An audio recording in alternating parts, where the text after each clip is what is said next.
payment. Her monthly benefit is $385.48, annualized to $4,625.76. Is there any discussion? Move to approve the pension? Is there a second? I'll second that. All in favor? Aye. Aye. Opposed? No. Passes unanimous. Is there a motion for adjournment? I'll motion to adjourn. Move to Is there a adjourn. second? All in favor? Aye. Aye. Stephen, your job is done. Thank you very much. Thank you very much. Good seeing you guys. Great. Thank you. Thank Have you. a good one. Have a good evening. You Thank too. you. Bye now. Okay. That was easy. Hold on, Frank, hold on. That was easy. That was easy. Look at that. We get it done and we can start this meeting on time. Okay. I'd like to call the regular meeting, a call to order and approve the minutes of the regular pension board meeting of October 13th, 2021. Has anybody looked over the minutes? There are some questions that I have. Yeah, there were a couple, looks like words missing here and there. Well, I was in touch with Jerry. One of the things is the approval of the pension applications. I think if you recall, there was a gentleman, Mr. Murdoch. He, at one point, Mr. Pirro moved to table the pension application for Stuart Munchnick. So I think, but then it's on the, actually, it's on the second page, page 2 of the minutes where it's, so I think we actually did pass this pension at the end. Is that correct? Yes, we did approve it. Okay, so where Mr. Pirro and Carrie, there's, like you said, there's words missing, and I think that that's out in the minutes. Is there anything else that you had, Jim, or anybody else? No, I'm good. Okay, is there a motion to accept the minutes as written with that one adjustment? I'll make such a motion to accept. Second? Second? Second. All in favor? Aye. Aye. Passed. Perfect. Are there any public comments? So public comments. One thing I would like to do before we go on to approve the pension applications, I'd like to thank Hari Fairchild. She has been on the board for 5 years. Her term ended last month, and she has decided not to continue on the board. But I do appreciate it because I know that she did have a number of issues. You know, she has children in school, et cetera, and she was, you know, very religious about being at the meetings. So I want to thank her for her service. And I have been in contact with the mayor's office about a replacement. So thank you, Gary. Actually, I mispronounced it. It's Kari. So now we're going to go to Jerry for approval of pension applications. Yes, we have 2 to submit tonight. The first one is on behalf of Elizabeth Ford, who was a secretary with the Board of Education. She is 66. Hers is a regular pension. She elected option 2. Her monthly benefit is $712.39, annualized to $8,548.68. And the second application is on behalf of Joseph Sear, who was a plant operator with the Department of Public Works. He's 58, so his is an early retirement. He also elected option 2. His monthly benefit is $3,336.91, annualized to $40,042.92. Are there any questions on the pensions? If not, is there a motion to accept the pensions? Thank you, Joe. I'll second the motion. All in favor? Aye. Aye. Opposed? No. Passes unanimous. Excellent. Britt? Oh, Tom's here. Wow, this is a special day. Oh, no, we had a picture of Tom. I know, look at this. Yeah. Tom is here, I'm you here. know. Picture's moving. He's also Yeah, going to announce exactly. that he's become the president or something like that. Not Well, even- it's good to see you. Um, good to see you, Frank. Yeah. So Britt's getting married. Is he? Yes. Well, That's why he's not congratulations to Britt. Yeah. Getting married like now or this weekend or what? Yeah. In a couple days. Okay. Yeah. Not tonight, but Okay. very soon. Chitsume's enjoying it most of all. Yeah. So yeah, exciting times for him. So good to see Wonderful. everybody. So Frank, do you want to do the performance now or do you want Well, do turn you it want to over? just talk about TCW? Do you want to do Sure. that or do you want to So- do performance first? Well, I think TCW is on, right? That's what I see. Right. Is that? Yeah, I think it's worth noting before TCW starts to speak for those that don't know them from past meetings is that it's not an aggressive, what we call core plus strategy, but what they will do is have sector allocations that are different than the fixed income benchmark.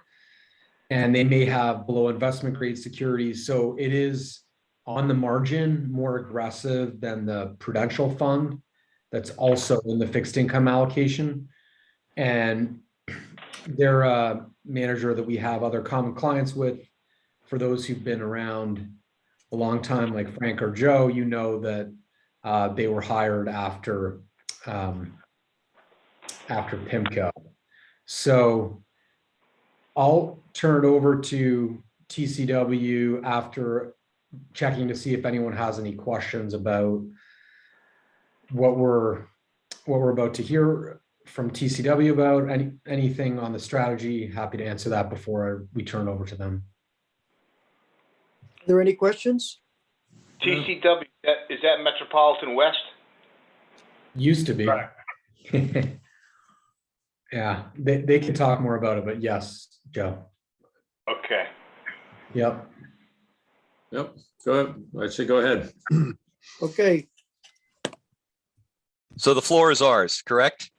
yes, All right. Well, thank you. Thank you for the opportunity to spend time with you this afternoon, evening, to cover our management of the portfolios and investments on your behalf.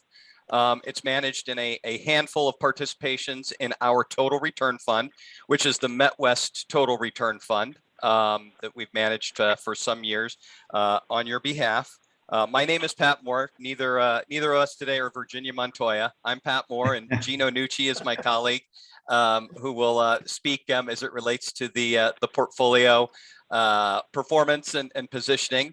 I'll just preface the comments. Does everybody have a presentation deck in hand Yes. for today's discussion? Yes. Yes, I do. Everyone got Okay, it? so I'll spend just a couple of quick minutes as it relates to an organizational update, and then we'll spend what I'm assuming is about 25 to 30 minutes altogether with regard to the portfolio. Is that good, Tom? that's Frank? perfect. Okay, Yes. very good. If you go to page one, just as it relates to the assets under management, the overall assets under management of the firm indicated here at the end of the second quarter. We actually sent this presentation deck out before our quarter end concluded here at the end of September. So that the information is has been freshened up and we can pass that along. But what you have in front of you is as of June 30th. The assets under management of the overall firm at about 266 billion. What's pertinent to our discussion today are the fixed income assets to the right-hand side of the page, representing about 246 billion. The lion's share of that that fixed income under management is in the core and core plus strategy that is highly consistent with what we do on your behalf in the total return fund that we manage. As it relates to where we've seen our assets grow over the recent quarters and years, we continue to be beneficiaries of growth.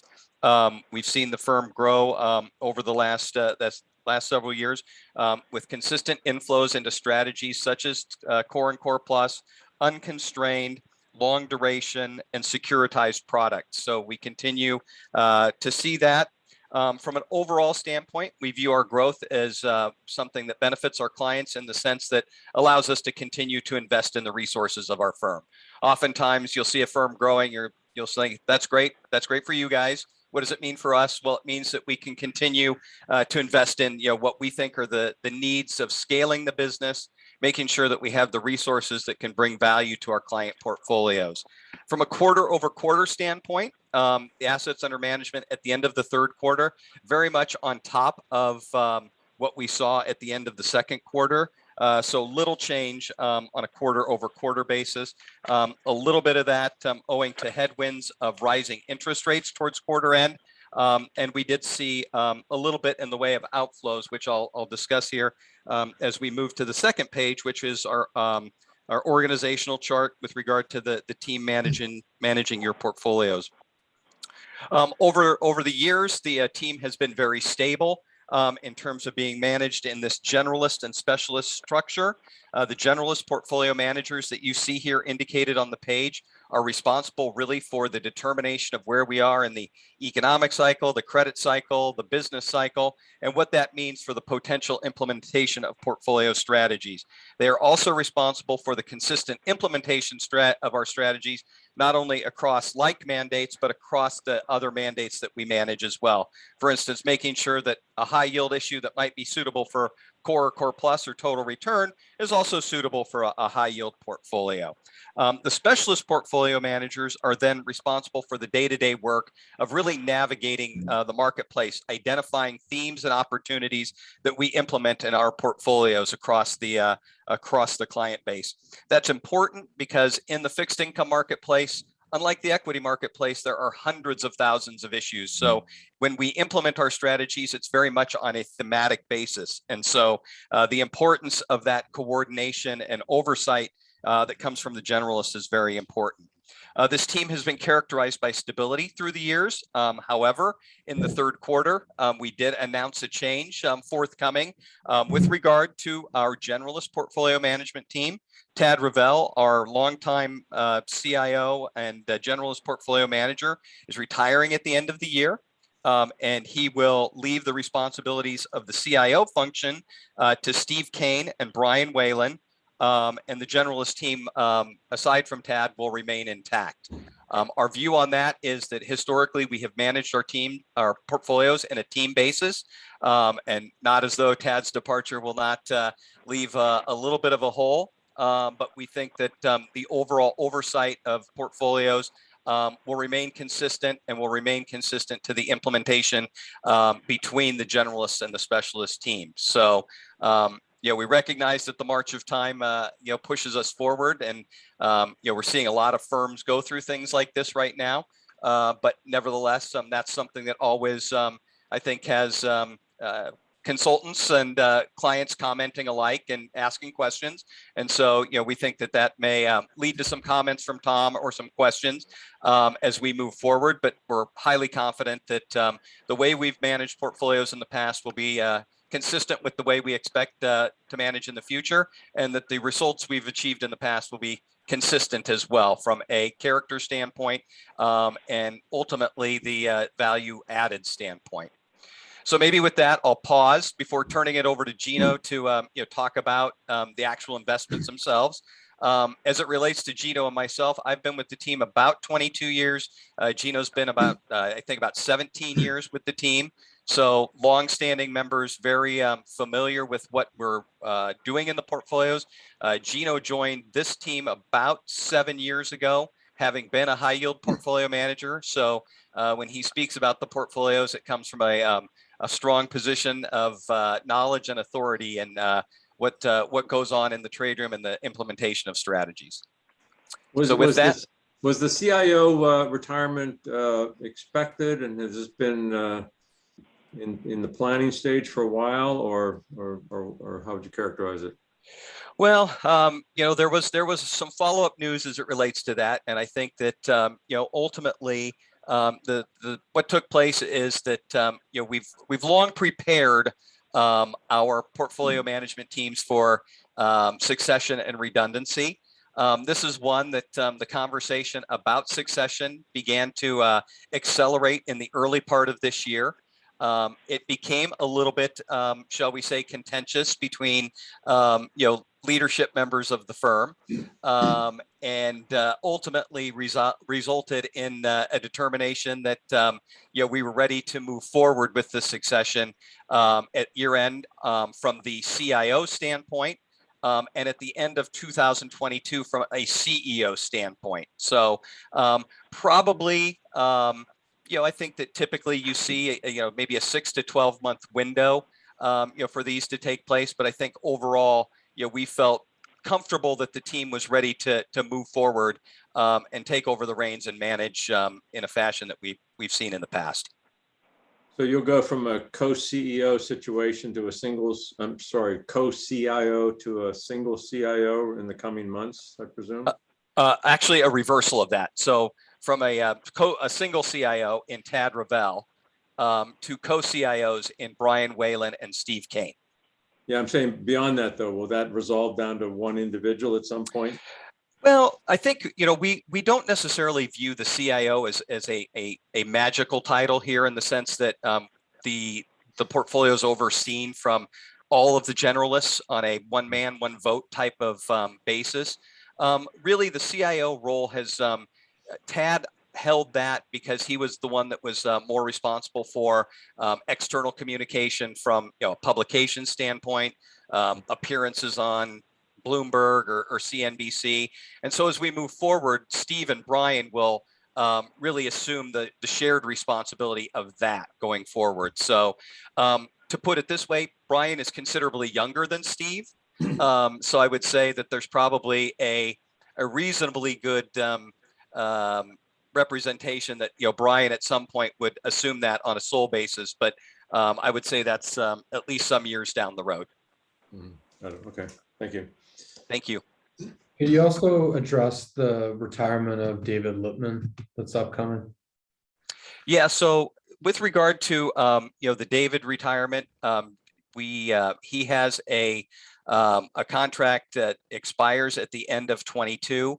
As we moved forward with this process, the view was that as we sought a comprehensive succession, and again of the capabilities of the firm to move forward, he will not have his contract renewed and will retire at the end of 2022.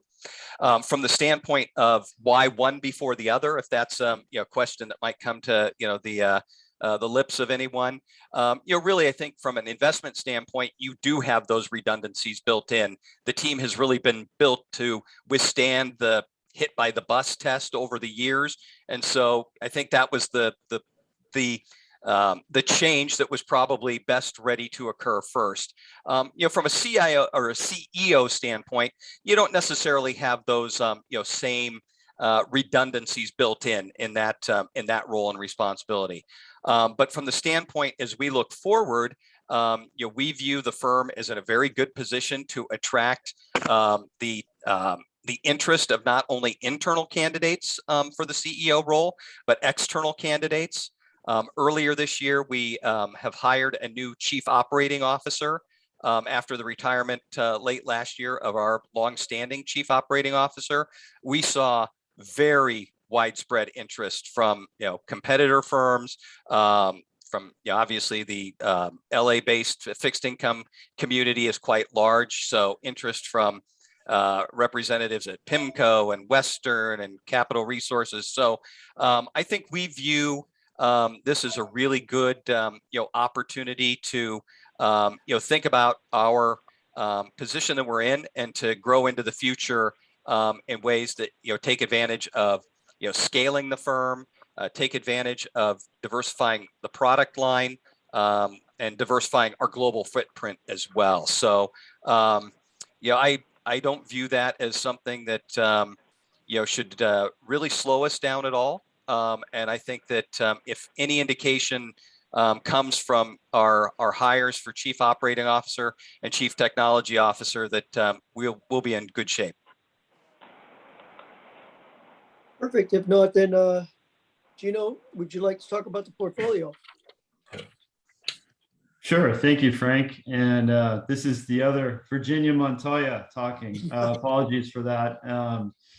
But I think it's been a couple of years since I was there to visit you all and talk about the portfolio. And it's been quite a couple of, I guess, quarters, roughly 18 months, if you will, that we've had a lot of things happen. And so maybe what I'll do is kind of point you towards page 3 as a launch pad to talk about the portfolio and what we've been up to.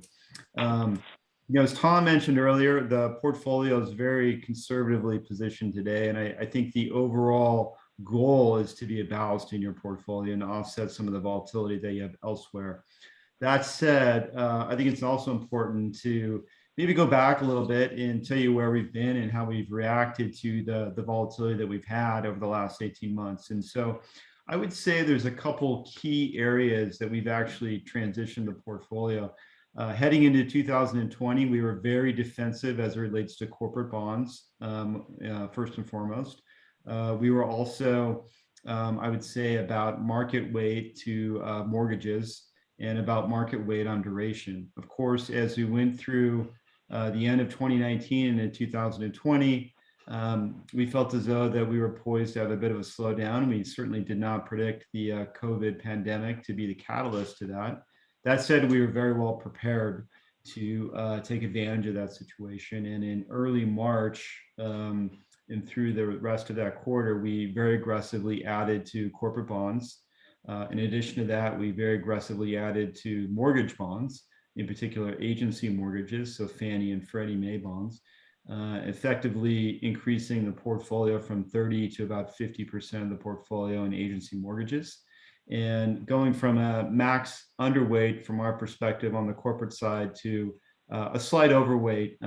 We usually look at it in terms of spread duration. We had about a quarter year overweight in spread duration, and we go plus or minus a year to the benchmark. So in our mind, it was a pretty significant increase in corporate exposure. We didn't quite get to where we wanted to be, which would be a full overweight. And as we kind of go through the outlook, we can talk about some of the reasons why. But suffice it to say, you used to have 3 or 4 quarters to buy risk in a downturn. And I think this episode we had probably 3 or 4 weeks. So it was very challenging. And I think we did a pretty good job, all things considered. The last thing I mentioned was duration or interest rate risk or sensitivity. We significantly decreased this risk as rates declined and bond prices went up in the early part of that episode, and went to essentially almost a max underweight there. As we progressed through the end of 2020 into 2021, I'm sure you're saying, get to the point, Gino, but we very systematically, in a dollar cost averaging way, reduced our risk that we had added in the first half of 2020. And so what we've essentially done is we've come full circle, as you see the portfolio today, as a result of interest rates rising from a year ago, roughly around 60 to 70 basis points on the 10-year Treasury to right around 1.5% today. We've reduced our interest rate sensitivity or risk, and now we're 4/10 of a year underweight the benchmark, as you can see on that third line at the top there. In addition to that, our credit exposure, while it doesn't come through in this slide here, you can see that we're back to being underweight credit, but also almost all the way back to where we were from a very defensive posture at the end of 2019. And that's because credit spread premiums have essentially gone round trip as well. We went from 80 basis points to about 300, and now we're back to 80 basis points again. So again, everything's kind of come full circle. Other things that we've been doing that's maybe a little bit different than where we were at the end of 2019, we have maintained a pretty healthy exposure to not only agency mortgages, but also non-agency mortgages. And I think the main change or the main difference would be that we have been actively adding to the to be announced market or TBA market. And essentially what this is a way for Wall Street to entice you to invest in on the run securities that are issued each month. You often hear it called the dollar roll. And that's because Wall Street does not want to be short Fannie and Freddie bonds when the Federal Reserve is buying them, as they have been doing here recently. So to entice investors to buy those, we've been able to get an extra 50 to 75 basis annualized in returns on those mortgages by buying TBAs. So those count for about 20% of the portfolio. High yield is another area that we did. I would say we increased to around 5 or 6%. Now we're back down to around 3%. And that's because spreads likewise there have kind of come full circle. So over the last year, the outperformance, a little over 100 basis points, I think, was quite good, all things considered. I'd say more recently, over the last 3 months, in light of what we've been doing and reducing our credit risk and selling bonds that we had purchased cheaply in the beginning of 2020, I think we're quite pleased. And that's largely been as a result of very good credit picking. So we've been investing in the right names and finding a lot of idiosyncratic risks that we find very attractive. So with that, maybe I'll pause real quick and see if there's any questions to the overall portfolio. But I would say, as you think about the fund prospectively, we're positioned for rates rising to a certain extent. We're defensive on the corporate bond purchases, which we think could have some volatility going forward. And I can get into that as we talk about the outlook. And overall, it's back to being a very defensively managed bond portfolio. Thank you. Questions?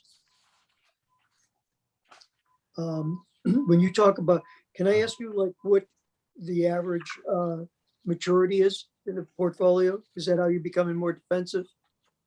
The average maturity looks like 8.38 years there. I think it's the second line there in the middle, if you can see that on page 3. So when we talk about being defensive, I think there is that component. So having less duration is certainly the first thing that we look at. And you can see we're about a half a year underweight the benchmark, and that's what we're usually tethered to. But in addition to that, we look at which sectors have more beta or sensitivity to volatility in the market. And so we've been underweighting those areas of the market that have a lot more beta and act a little bit more like equities, have some correlation with equities. So high yield would be at the top of that list, high yield corporate bonds, investment grade corporate bonds, to a certain extent, non-agency mortgages and some other areas in the securitized market. But overall, we've been getting more and more defensive here as time has gone on. And we're almost back to being as defensive as we were at the end of 2019. You mentioned you're looking for rates to rise. Do you have can you tell us what you think that's going to be? The famous question, the crystal ball question. Right. Yeah, where we see. Well, yeah, we're bond managers, so of course we have opinions about where rates are going. It's very challenging to get right, and that's why we try to have a plus or minus 1 year guardrails, if you will, because we know how challenging it is to get right. So with that big caveat and disclaimer, I'll say that our view is that we could see 2.25 on the 10-year U.S. Treasury bond, and if you added another 1% is where we think the 30-year could be, call it 3.25 over time. And I would say that as we look forward to the next couple quarters, we think there's a lot of things going on that make it a bit challenging from a political perspective to predict. So you have fiscal policy starting to wane. We had the Fed minutes out today where they were talking about tapering mortgage purchases. So that's starting to wane as well. That could lead to a little bit of downward pressure on rates to some extent. That's juxtaposed with what we're seeing today in inflation, right? With CPI at 5%, well over 5% today. All these supply chain challenges that we're going through, which are very complicated, and dare I say, it may not be as transitory as we initially thought might be. So I think those two things make it very challenging to figure out here over the next quarter or two But we do think as we get through this and there's some volatility, we think the Fed will err on the side of being dovish, meaning they'll be aggressive with stimulus, and that'll probably push rates higher to 2.25. Above that, we think it's very challenging for rates to push through that ceiling. And the reason why is because this was the first recession ever where everybody borrowed more debt. Usually you reduce debt when times are bad. And so we think as rates get to that 2.25 level, beyond that, it's going to be challenging from a growth perspective to continue to move full steam ahead with rates rising that quickly. Did you say you were looking at 2.25 on the 10-year? Correct. Yeah. So what's the market missing? Because they're more like 1.5 now, right? Well, where's the difference in thinking? Yeah, well, that's a great question, and I would say the following. So, there's tailwinds and there's headwinds, right? And so I think we're trying to figure out which one of those are going to be the strongest. So I think the prevailing view right now is that the headwinds to higher rates are bigger than the tailwinds, meaning demographics, right? Aging population, the view that inflation is transitory, right? And it's going to go from 5% back down to 2-3%. And you can see that if you look at a variety of other markets like the TIPS, inflation protected securities as well are kind of forecasting that. On the tailwind side, a lot of the other things we've been talking about with the fiscal policy, and then maybe inflation is non-transitory. So, and I would say the other thing, and Pat can certainly talk to this too, because I know he works a lot with Asia clients as well as European clients. There's no yield anywhere else, right? And so that makes it very challenging, and that's a bit of an anchor, if you will, on rates from a technical perspective. Japanese investors are looking at JGBs with a 0 yield, and in Europe, you're seeing negative yields. So, what is the market missing? I think it's often a lot more complicated than that. And of course, the Fed is in there actively doing quantitative easing, and so markets, might not be as tethered to fundamentals as they normally are, and that's why it's been so challenging to really get it exactly right in this post-QE world that we live in. Yeah, thanks. Do you foresee positive real interest rates anytime in the near future? As in like the next 5 years? Geez, we talk about that. In fact, Laird Lamon was joking about that the other day about how real rates are still so negative. I think eventually we do, but a lot of people say we're at unprecedented times, and that's certainly the case. That said, we have had some similar case studies in the past, right? You can think about coming out of World War II, where we were over indebted, and it was very similar. We were keeping rates low, and that period of time, we took a long time to get out of that scenario. It took, at least 10 years to kind of push through that and start to see rates pick up in earnest. And so I don't know if that's a good prediction about what will happen this time. It's hard to say, but I think the answer is yes, eventually, but the Fed is going to err on being dovish. And I think they believe they have a lot more confidence in controlling inflation once it hits than vice versa, meaning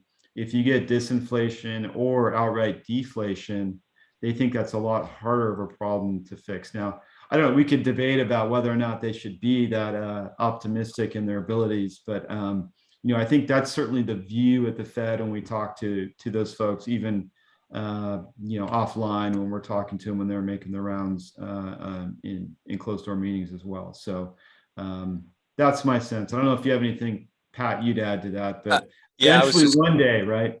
I knew Gino had the look of knowing that he was triggering me on that, the comment about the Fed and their conceit, which is what I call it, in the ability to control inflation should it get to an unexpected level for some period of time. I think that one of the things that gets overlooked in that confidence they express is the overall will that it took back in 1980, for Paul Volcker to hike rates the way that it did. I mean, I think that many parts of the country felt, the very, very sharp recessionary pressures that came out of that.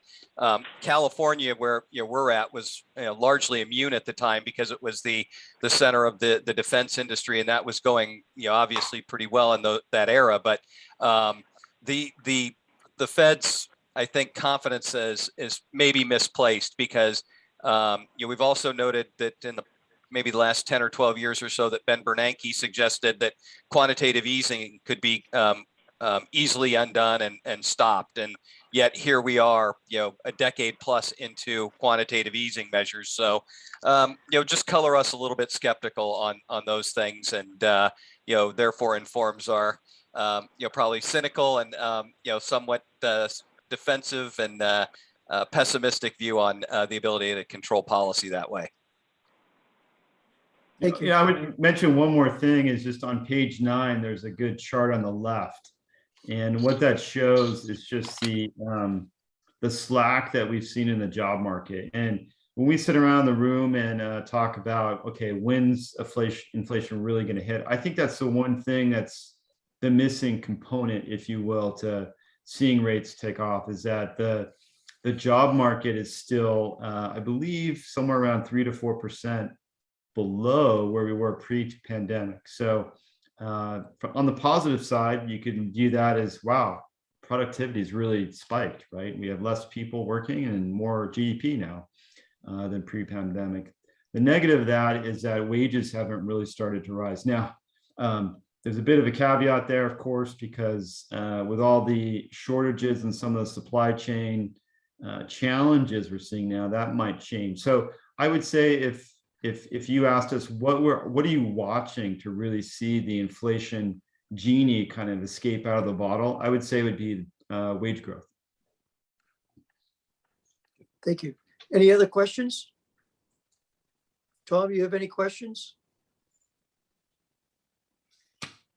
No, I think that's good. I think it's good that you address the inflation question.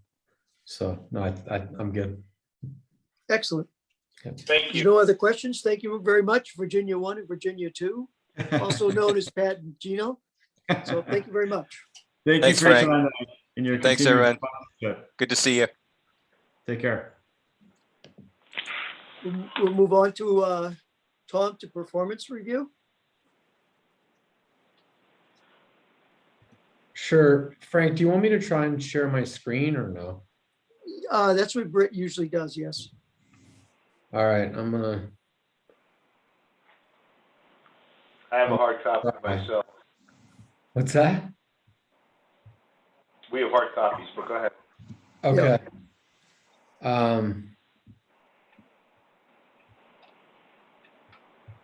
Yeah, let me, I guess I just have too many things open right now. That's fine. Go ahead. If you want to just, Yeah, let me just, like I said, we have hard copies. okay, one second. I'm fine looking at my own screen. Yeah, there we go. Okay. All right, so I'm going through the flash report, okay? Yep. Ended August 31st, and this is for the pension plan. Britt also did send the OPEB. I'm not going to go through that because we're not doing that meeting. Right. So on the pension, from a asset class exposure perspective, the asset classes are very close to the target. We look at total equity in terms of that risk. It's very close, 68.62 versus 69% target. And then if you look at the underlying components of US and international and global equity long short, and finally private equity, they're all very close to their targets. They're all within a percentage point. So that's good from the perspective of the risk seeking or return seeking components, the riskier components. And then fixed income slightly underweight at 18.13%. So Frank's happy. And then absolute return is a little bit overweight, and real assets is also a little bit overweight. And they're all within their ranges. And I think if we were to discuss inflation more in depth, I think having the relative weights where they are is reasonable.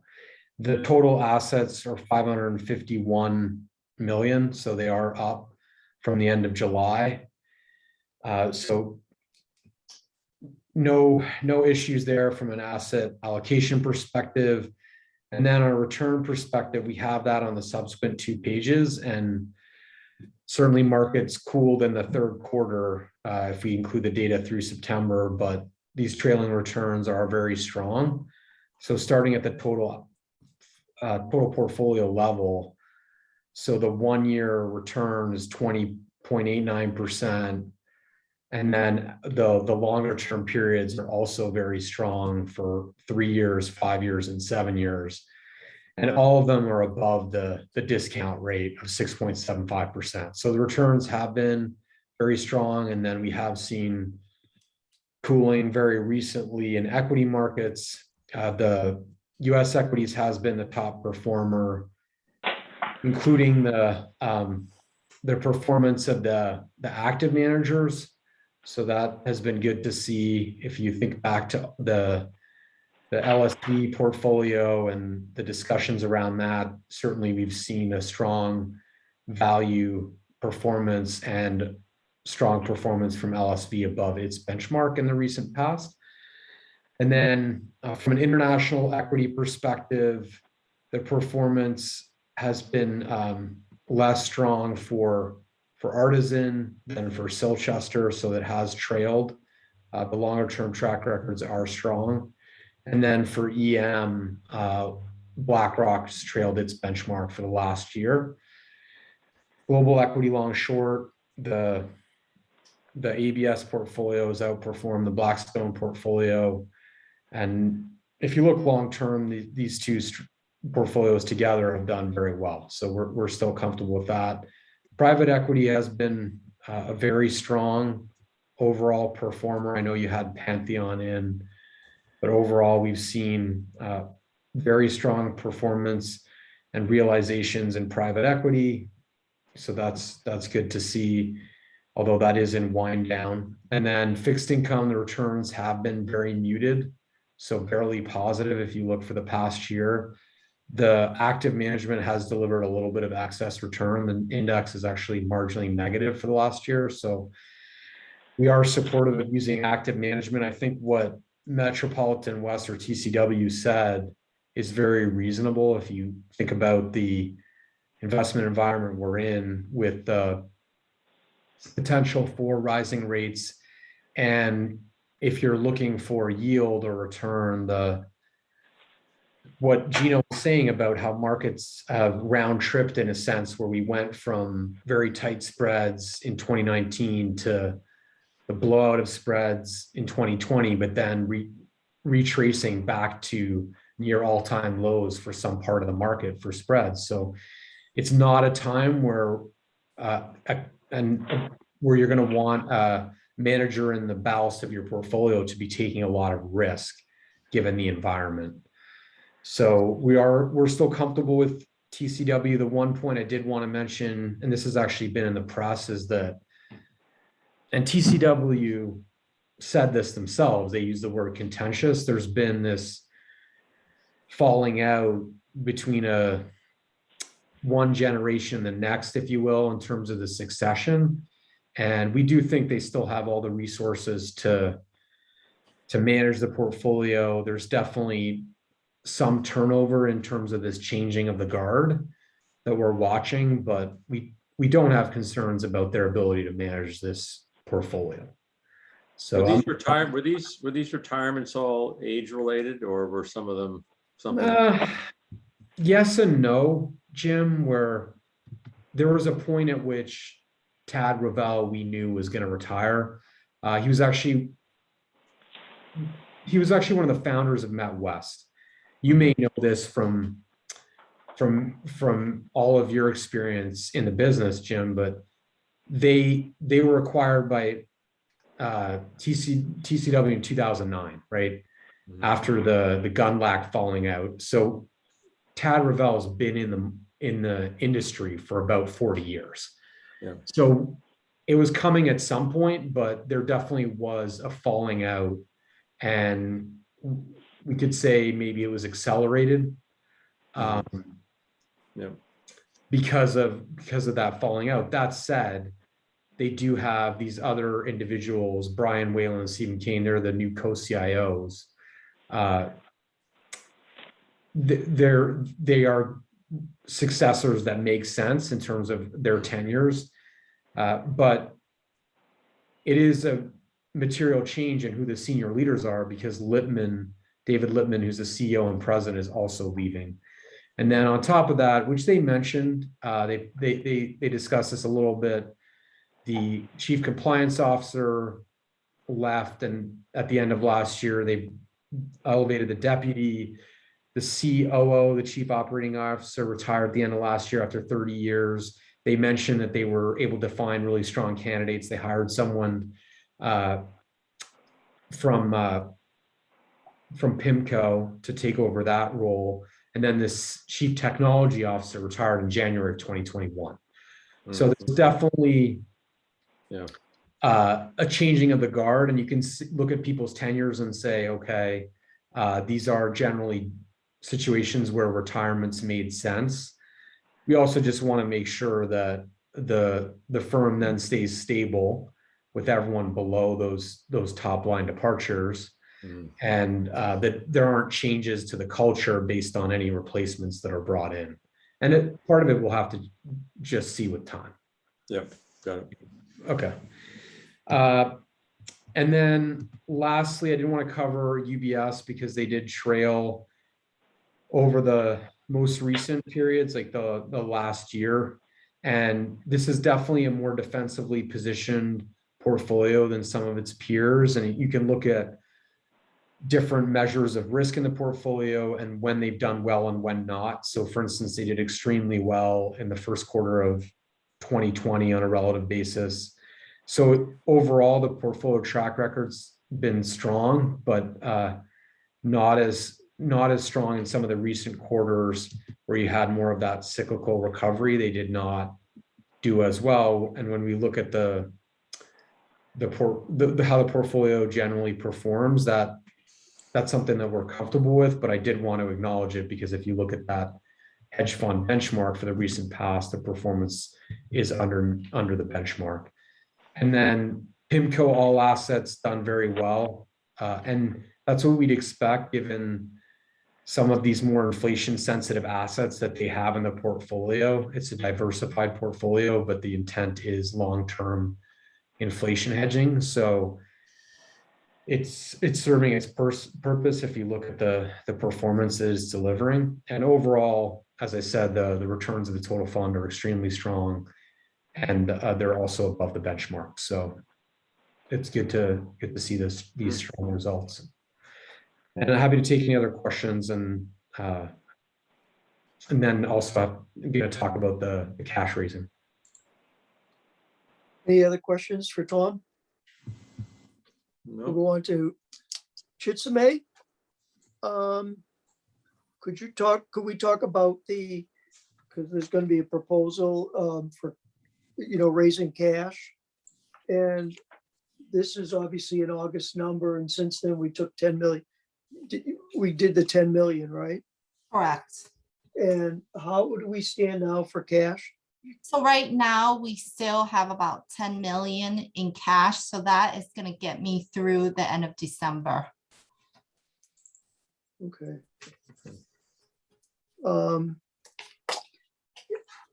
Tom, do you have a proposal for raising cash, or did you just want to have a general discussion with the group? Yeah, I think it's good to have the general discussion. Britt and I did discuss this, and we did send a document. So I think it's good to reference that document, Frank, and there's different ways to do this beyond what's listed here.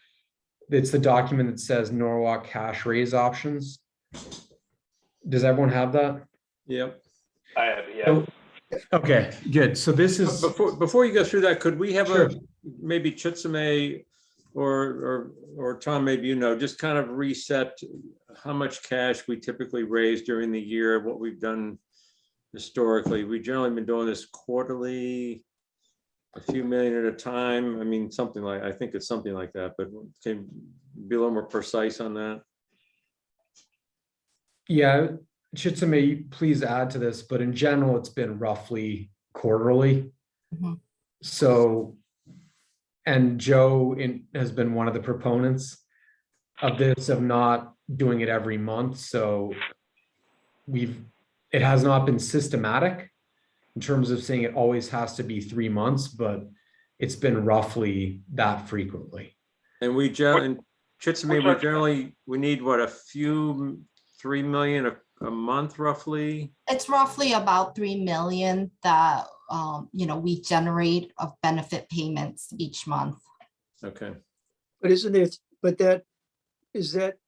that's a gross, isn't it? Isn't there something like 300,000 a month that Yes. comes in? We also So- send in employee contribution to the pension fund. So it's about 300,000. And then So, the aberration to that is July when we get the city money, right?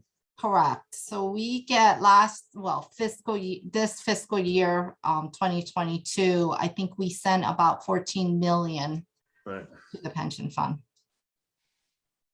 Okay. so we need roughly 2.7 million, right, a month? So right Correct. now right.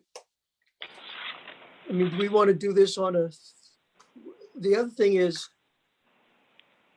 the only place that we would really have a capital call is private equity, and that's pretty well geared down. So I don't think that we need a reserve for that. Do you, Tom? Yeah, I agree, because it's so mature / and wind down, Right. that having a big buffer for that is not really that relevant. Tom, I've Okay. got a question regarding the dividends that the different portfolios generate. Yeah. How hard is it logistically to have the dividends paid out in cash and swept into our cash account? I'm just curious. Is that a logistic nightmare to have the dividends go paid, or maybe not on all the portfolios, but some of the portfolios go into cash? I mean, currently they're just reinvested, right? They're Yeah, I mean- reinvested, and just what I was gonna say is that, so the only separately managed accounts would be LSV and Columbus Circle. How about the index fund? That pays dividends, right? Right. That BlackRock pays dividends in cash. I'm just curious as to, not liquidating, but using the cash for the cash needs.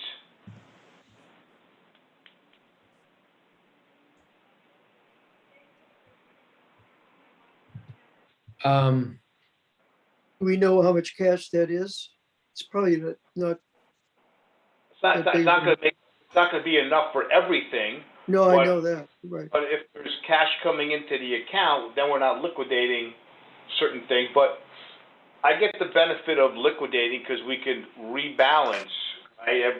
Or relook at the overweight and underweight. So there is an advantage to liquidating. But from a cash point of view, having the cash go into the cash account would make sense. Chitsame, has October been paid already? No, the October is due October 15th. So we just generated the payroll and it came to about 2.8 million. But the checks and the advice do not go out until the 15th. That's every month, Chitsame? Correct. So at the end of December, we would have roughly 1.6 million left. So, well, the only index fund is the Russell 1000, right? Yeah. So that's 138 million, whatever, 140. It's the dividend. I don't know what kind of yield on balance it is. It's probably 1 or 2%. It's 1.3% is the S&P 500. yeah, it's a couple $1 million. It's probably not worth No. messing with, I guess, in my sense. You see what I'm saying? Yeah, I got you. Yeah, we need, for benefit disbursements, we need 3 million a month. That's 36 million a year. The city gives us 14. So we need 20 some, annually. It wouldn't even cover a month. Yeah, okay, I got you.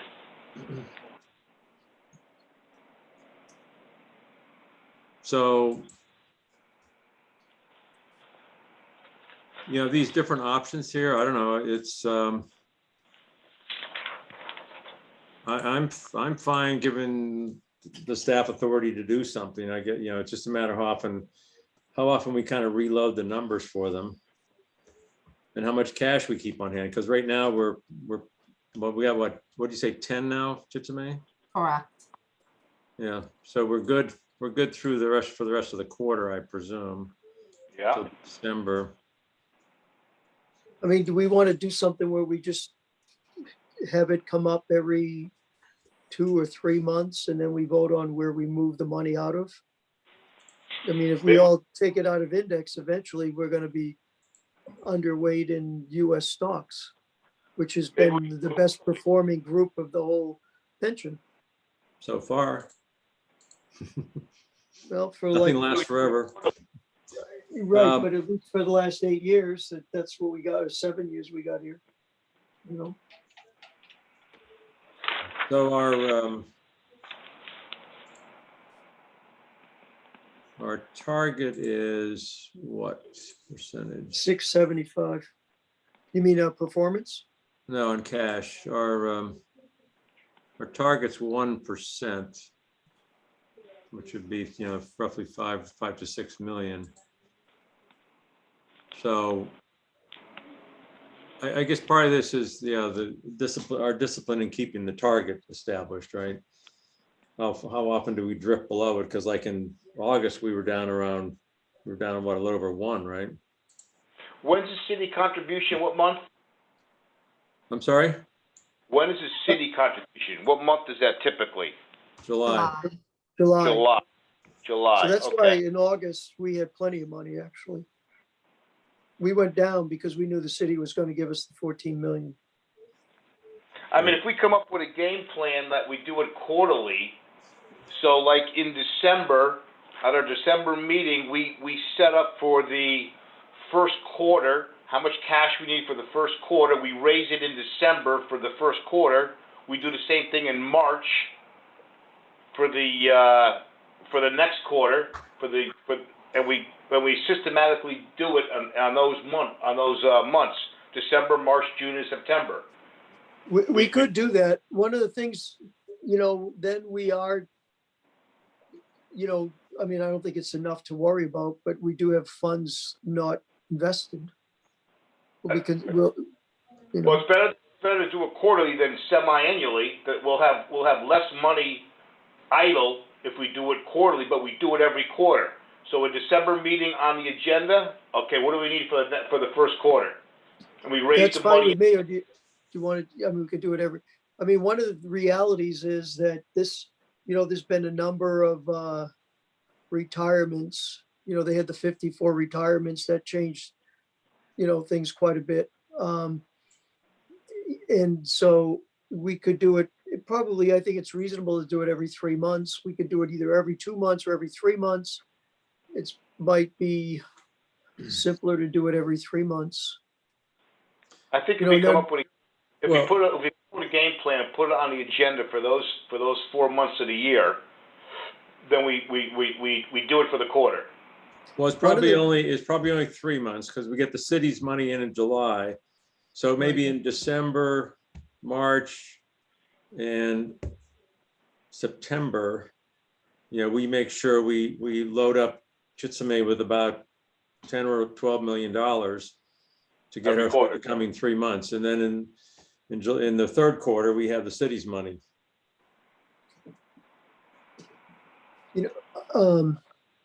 One of the things is, remember, we're going to be taking money out, and we should be. I think Tom would agree with this. I hope, to try to keep the balance that we have. But there are some places that we need to give notification. Right. So that we're going to do something, we could have a discussion in one quarter that we would need, if we needed to take money the next quarter, we would have to have a discussion then. For example, in December, if we wanted money in March, we might have to make a decision also Yep. in December for the funds we remove in March. Is that pretty Yeah. much the case, Tom? Yeah, that's a good point, Frank. I think if we put it on the agenda for at least those 4 months of the year, we have the raised cash, we have that conversation. Right. 4 months Do or you- 3 months? Because we got the city money. Would be 3 times, 3 times. Yeah, the third Three quarter's times. covered with the city contribution. right?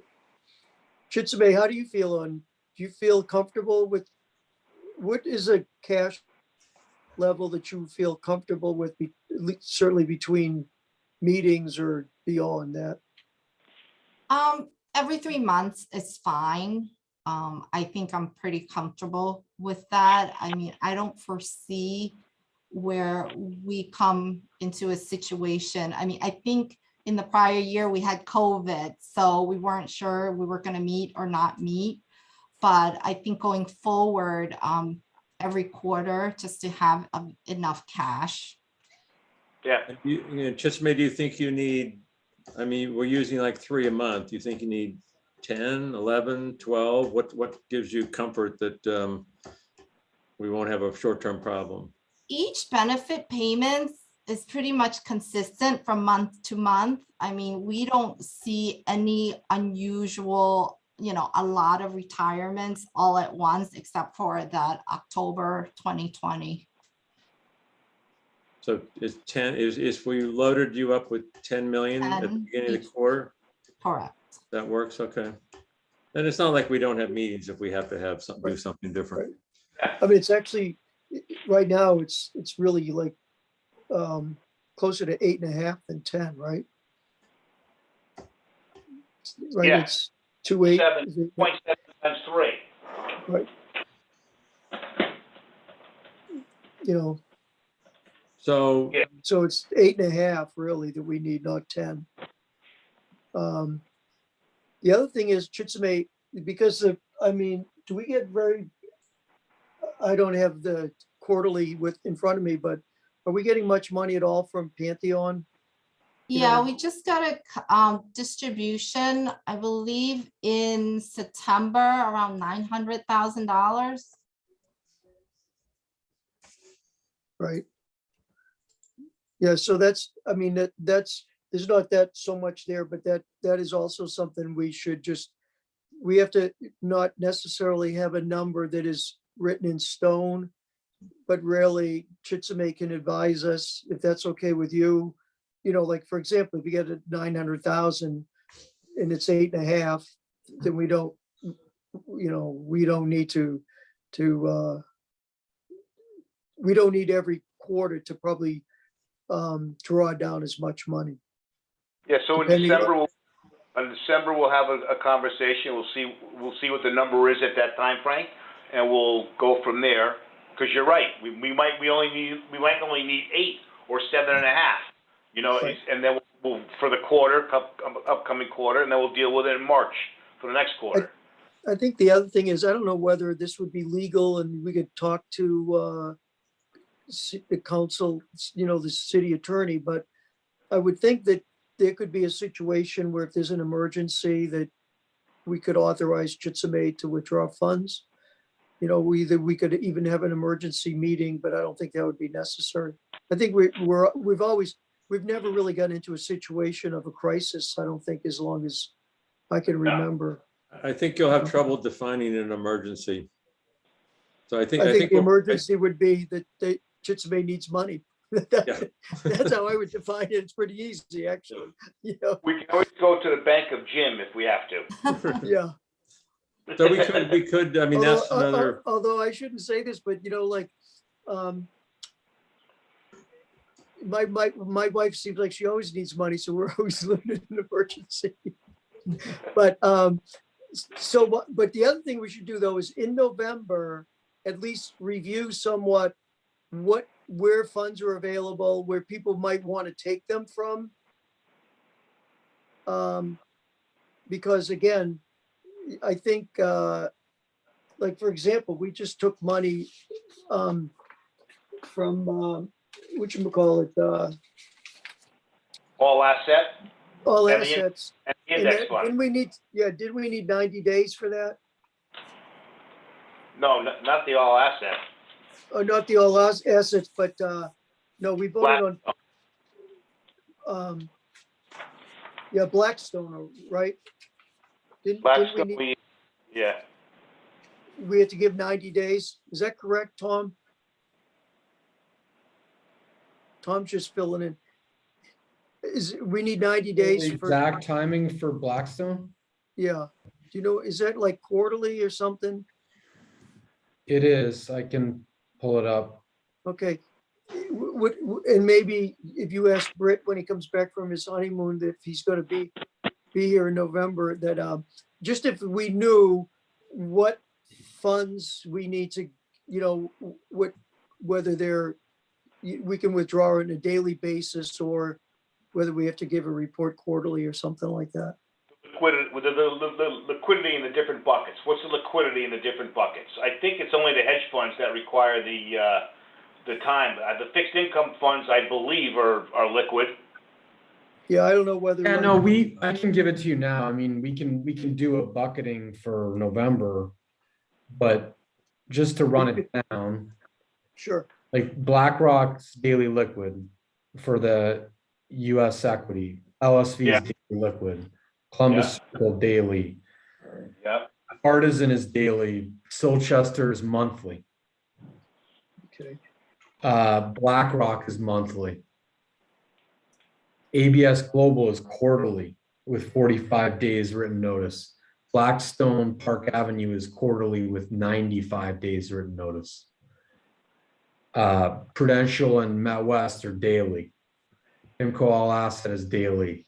UBS is quarterly with 60 days notice. So it's not, yes, the vast majority is daily, not all of it. Yeah, we have a lot of flexibility, in other words. There is, Yeah. I think, We're good. yeah, do you want to talk about,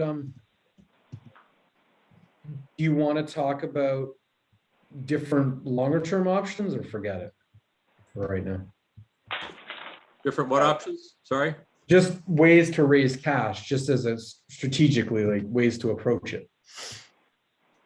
Well, I think what we're saying here is that certain months of the year, there will be 3 months of the year, specifically December, March, and September. On the agenda. Yeah, where we will have a discussion on the agenda on how much cash to raise and what will be the source of funds. And presumably the board would also vote to actually execute the trades necessary to raise the cash and give staff the authority to do so. I think that's the policy, isn't it? That'd be a good policy to do. Yeah, I agree with that. So and the only difference between what we're doing now is we're just putting a discussion topic on the agenda for certain months of the year. So you're saying September? But in December, we would decide how much cash we need. We're always going to be looking 3 months ahead. So in December, we decide how much cash we need in the second quarter. Okay. First quarter. Well, second quarter, in case there's notice requirements. In June will be covered by the city's contribution. The third quarter will be covered by the city contribution. The fourth quarter, we would discuss in June. September. No, in June. We'll discuss in June how much cash we need for the third quarter and where we're going to get it.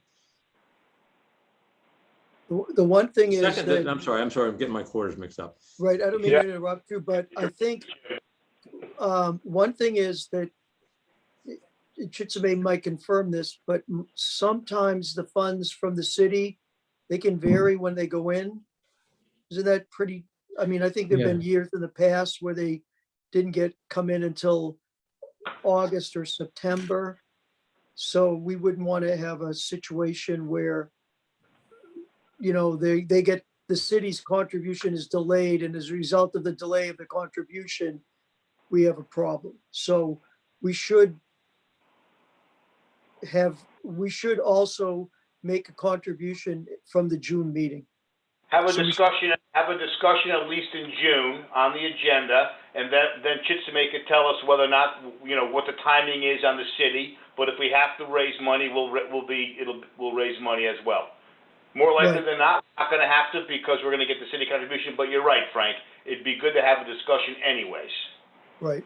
So, Tom, is it worth having discussions, almost a whole quarter ahead of when we need the money because some of our portfolios have notice requirements? Yeah, I think, well, I just want to make sure that there's a process for this. So who's going to put it on the agenda every 3 months? Is that going to be Chitsame who's going to say, Yeah, put it on the agenda, December, March, June, September, on the agenda. You think it would be reasonable, so Chitsame? to say Chitsame, you're that- going to do that? I mean, I could add it to the agenda for those months. Yes. Yeah. Could you, and would you then also suggest an amount? Yes. Yeah, Okay. but if you tell us before, Chitsame, like, I just want to make sure that we're all on the same page. So before, you'll tell us, not at the meeting, but before the meeting, so that we can come with a recommendation. Right. Yeah. Well, also, I think that we will need in December, if we're gonna, you read off the numbers that we need to give advance notice to. Yeah, And I have it written out in another book, but if you could send that to us, that would be helpful. And we'll then definitely send also, it, yeah. right, and then also, then in December, we may be making a decision about what we're gonna take in March. Just Right. because we're gonna need to give the notice. Yeah, no, I agree, Frank. I think I think even if you're doing the immediate cash raising, right, for the next 3 months in December, you could say, let's get in the queue, let's say for Blackstone, because we need 95 days written notice, and they'll be Right, source of cash in April of the subsequent year. right. So in December, we might actually be making a schedule to raise funds both in December and in March. Right, because for instance, I believe Chitsame, what I have is 2.7 million a month, right? Right, that's what we had before. Quite predictably, you could, to your point, Frank, you could say we're overweight global equity long short. Let's put in a redemption now for say 3 million from Blackstone, and we'll get it and use it in April or May. Yeah. Right. In December. Yeah, I agree. I think that's a good way to do it, because then it can be the subsequent quarter and then accounting for liquidity schedules. Okay, so we're all set for money now. We're gonna have a meeting in March, in December, and we're gonna plan what funds we need in December. We will, because it's gonna be the start of this plan, we will take money probably only out of those that we can get cash immediately, right? But then we will have a plan for withdrawals in March from those that we have to withdraw, giving a notice. Okay, Perfect. Yeah, and Chitsame will put it on the agenda for those months, and we'll know from Chitsame, we'll communicate to Callan what she needs. excellent. And maybe the way to Okay. do that is just have Chitsame put on the agenda, discuss funding of X million dollars of cash need for subsequent quarter. So that's her way to communicate to you how much money she needs. I like it. Okay. No other discussion on that? Is there a motion? Is there any other business anybody would like to discuss? One thing I'd like to do is say to Eileen, thank you. I hope that you are getting the information, because I know that there's been some difficulty with you getting that, and I think it's been corrected. If it hasn't, let me know. Okay, thank you. Is there anything adjourn. else? Is there motion for adjournment? Move to adjourn. Second. Second, all in favor? Aye. Aye. Passes Aye. unanimous. Excellent. Next. I'd like to open the meeting, defined contribution of the city of Norwalk on Wednesday, October 13th, 2021. Minutes, approve the minutes. They're very simple. Move to approve the minutes as, Second, all in favor? Aye. I, Excellent. Tom, performance review.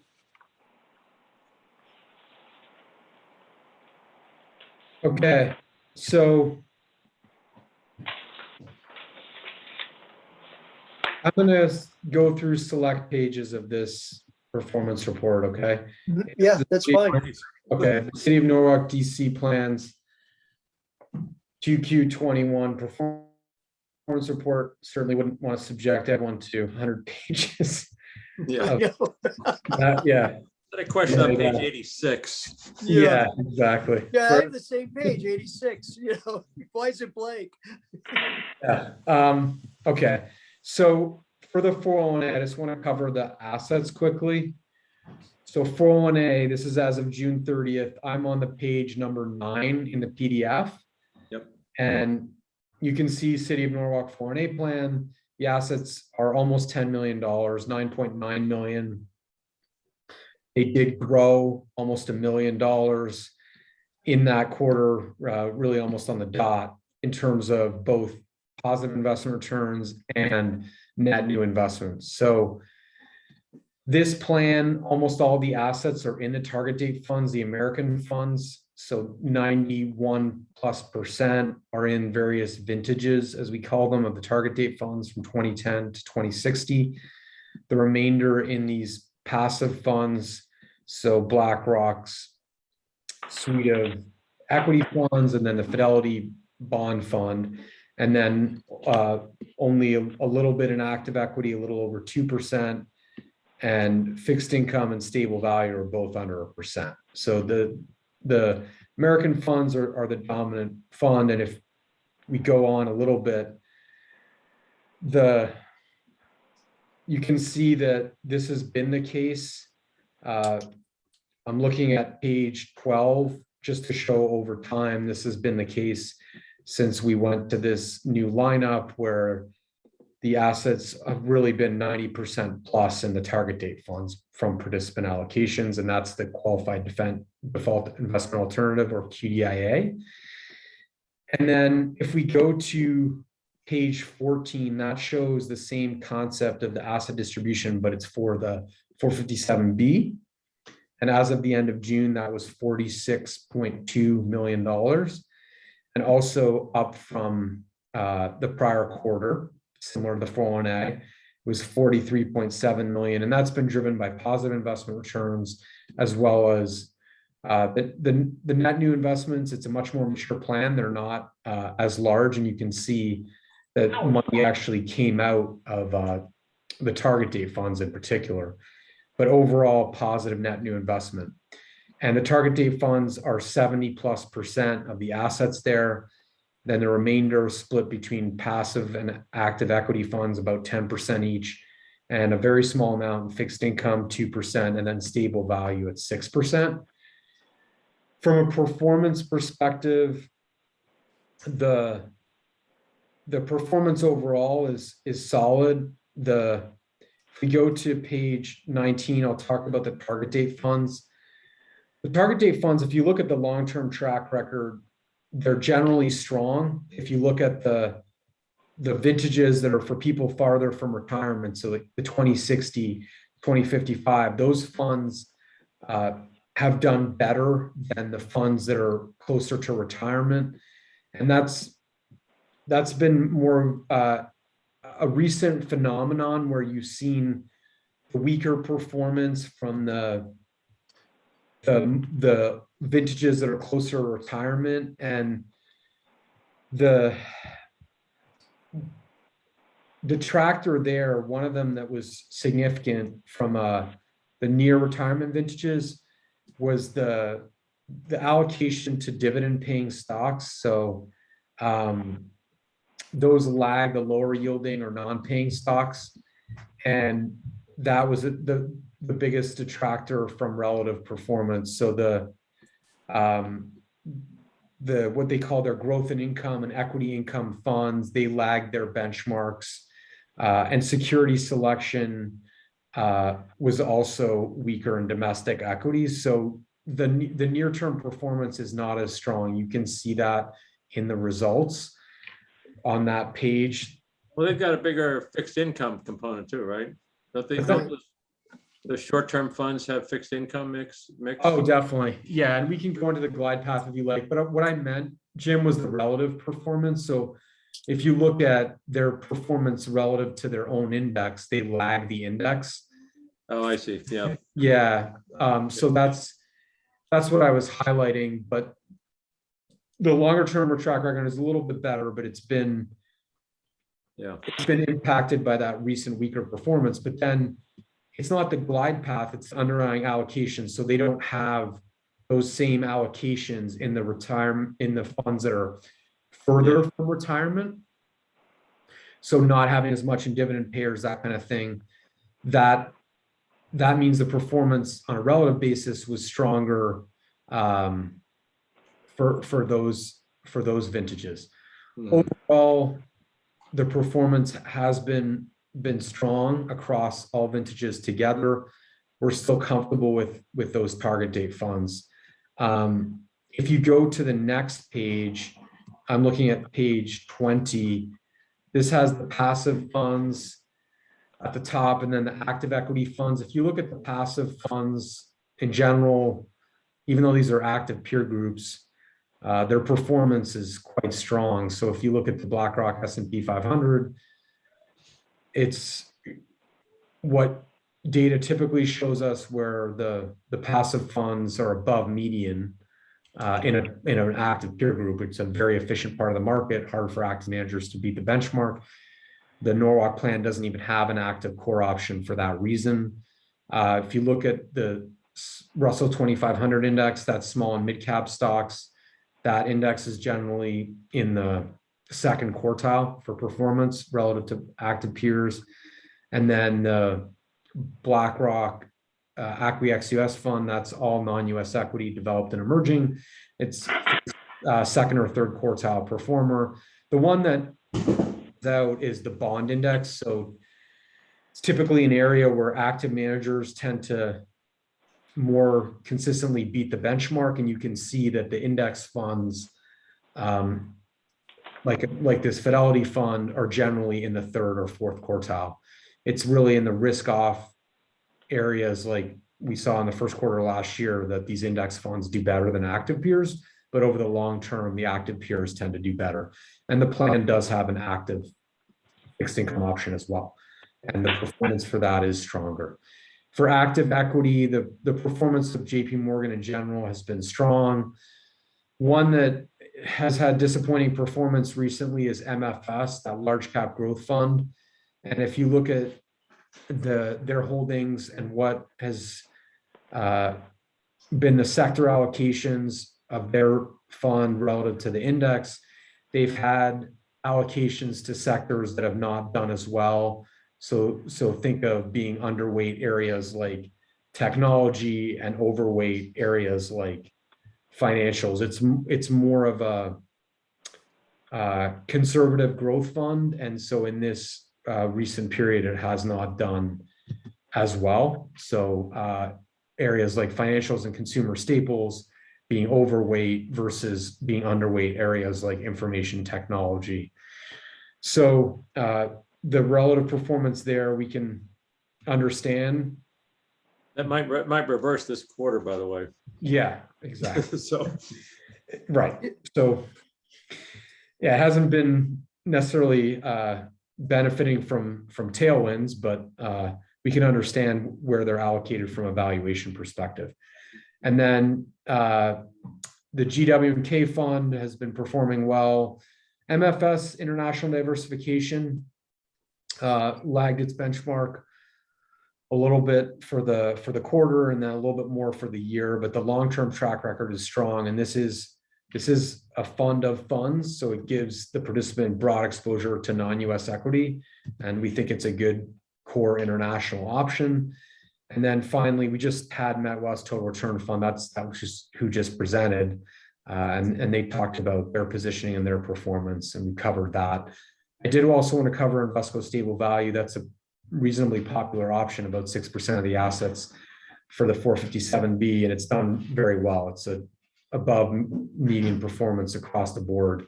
This is a very competitive stable value option. So overall, the plan options are doing well. Like I said, I did want to cover the American funds, given that's where the preponderance of the assets are, and I'll see if there's any questions from a performance perspective. Yeah. Can I ask one question? Is, just like we've readjusted somewhat our allocation, do you know that, does Empower adjust their allocations in some of these? I mean, obviously, like bonds have so underperformed. I mean, do they do a 60-40, or do they do something different, or do they adjust it over at different times? Do you know? So are you talking about the American funds? Yeah, the target funds. Right, I the mean- target funds. So what they're not really doing is, it's not really about tactical weighting of the glide path. So where they say we're gonna have more in stocks or bonds, if that's what you mean, Frank. Right. Yeah, what I think is important though, and one of the reasons that they were hired in the first place, is that the underlying components are all active. So it's all their own funds, it's all American funds, but each of those portfolios are run by what they call the multi-counselor system. So all the portfolios in American funds, they have different portfolio managers plus a research portfolio.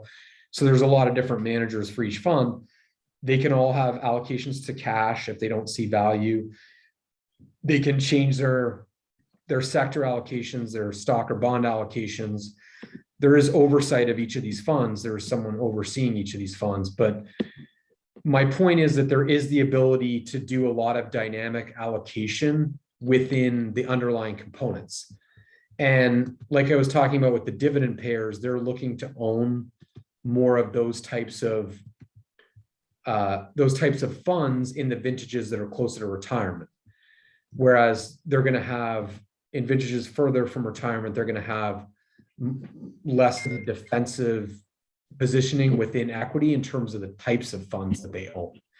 So it's not really about the allocation to stocks and bonds. That's part of the glide path, and they do have discipline in how that changes as a participant gets closer to retirement. But there's definitely dynamic allocations within the underlying funds. Like, I'll give you an example, Frank. The Bond Fund of America, that's one of the bond funds they use.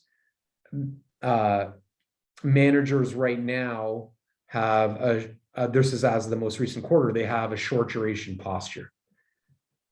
That's their interest rate positioning as being short duration, having underweight to long dated maturities, things like that. So there's definitely that very active component, as opposed to, let's say, a Vanguard, where they just have a glide path and then allocate to the different index funds that make up the different parts of the universe that they invest in, whether it's US stocks, non-US stocks, US bonds, non-US bonds. So it's a long answer to say that they're not going to say in the 2010 vintage, we're going to shift from X% in equity to Y% at the glide path level, but the managers themselves are dynamically making decisions on all these different factors, like sectors, stock, in bonds, it's duration, sector, security, etc. Does that make sense?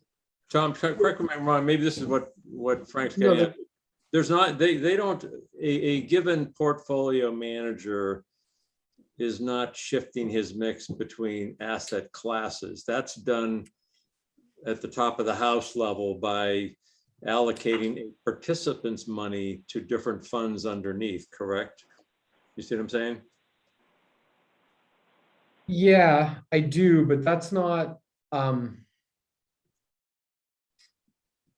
guess the simple way, if I rephrase Yeah. it, would be, does the allocation within the glide path, has it changed?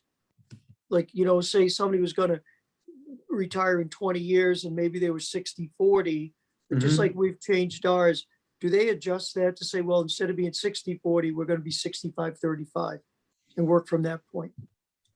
Or, Yeah, so let me just, a couple things. If we go to,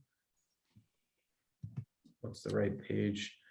So if we go to page 27, that shows their glide path.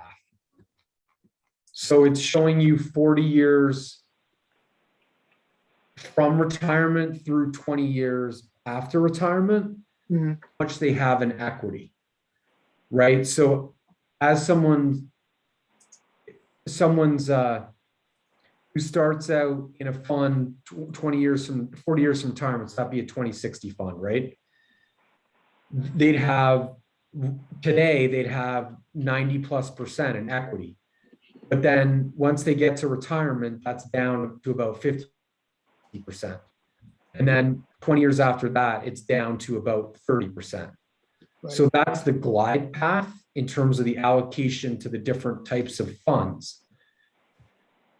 But underneath that, just to give you an idea, Frank, they have allocations to achieve that. They do use different funds. They use balance funds, the American Balance Fund.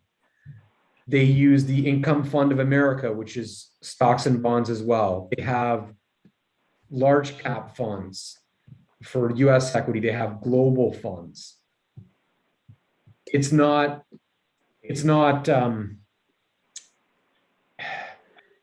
there is the ability within those funds, like I'm saying, to do dynamic allocations, but it's not at the glide path level. Does that make sense?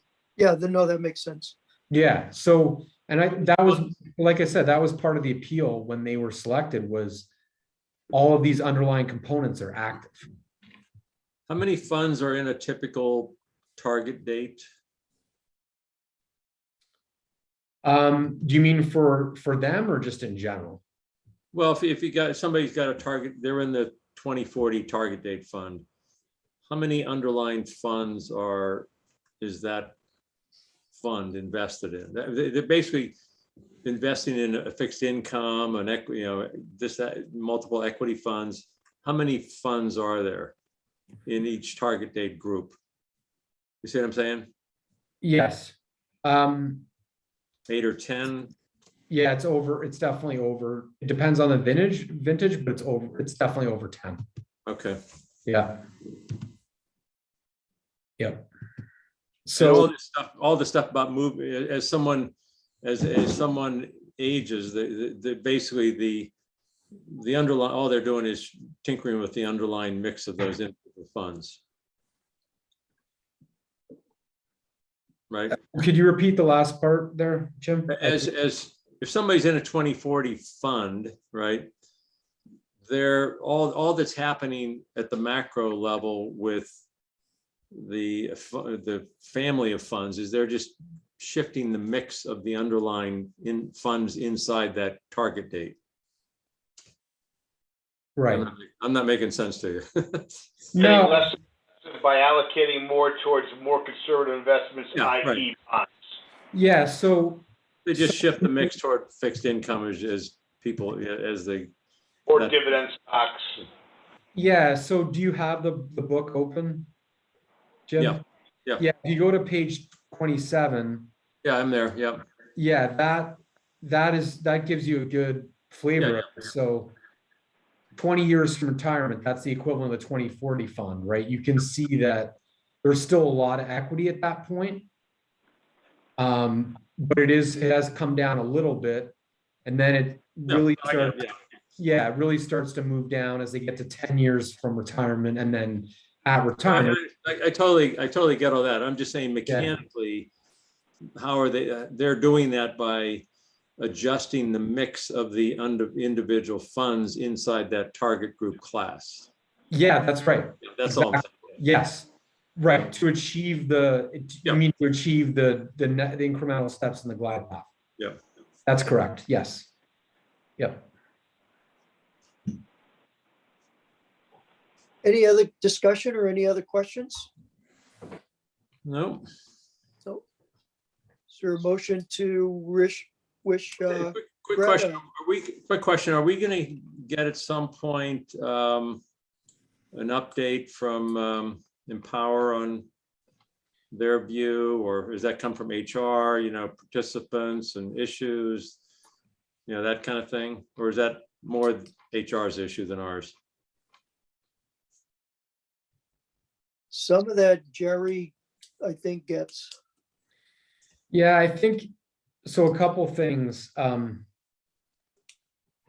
Jim, is having Empower in for the board once every year or so is best practice, just for them to communicate to you what they're doing for areas like participant communications, education, what their coming agenda is for the upcoming year, for communication campaigns, and we can help with setting the agenda, but that's best practice just for them to check in. How are participants using the plan?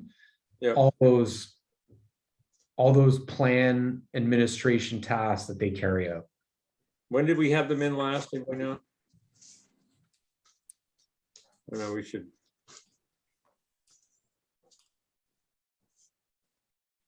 I don't think we've had this since we hired him, Jim. I don't think we have either. Yeah.